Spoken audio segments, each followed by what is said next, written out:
ஊசி மூலமா நம்ம வந்து சில கேன்சர்ஸை தடுக்க முடியுமா? அது ஒரு சில கேன்சர்ஸ் இருக்கு. இப்போ பெண்களுக்குன்னு பார்த்தீங்க அப்படின்னா சர்வைக்கல் கேன்சர்ன்னுவாங்க, கர்ப்பப்பை வாயில வரக்கூடிய கேன்சர். இது வந்து ரொம்ப காமனான கேன்சர் நம்ம ஊர் பெண்மணிக்கு. இப்போ பார்த்தீங்க அப்படின்னா மார்பக புற்றுநோயும் ரொம்ப காமனாக ஆகிக்கிட்டு இருக்கு. முன்னாடி அந்த அளவுக்கு நம்ம ஊரில் இல்லை, ஆனால் இப்போ அது ரொம்ப அதிகமாக ஆகிக்கிட்டு இருக்கு.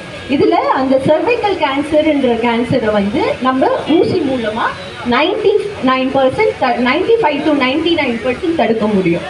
அதாவது ஹெச்பிவின்ட்டு ஒரு இன்ஃபெக்ஷன், அது ரொம்ப வருஷமாக நம்ம உடம்புல இருந்து அது கேன்சராக நமக்கு பிற்காலத்தில் மாறும். அது இன்ஃபெக்ஷனை தடுக்கிற ஊசி தான் ஹெச்பிவி ஊசி அப்படின்னுவாங்க. இப்போ கவர்மெண்ட்டே நிறைய இந்த 8வது 7வது படிக்கிற பிள்ளைங்களுக்கு அந்த ஊசியை சில ஸ்கூல்ஸில் ரெக்கமெண்ட் பண்ணுறாங்க.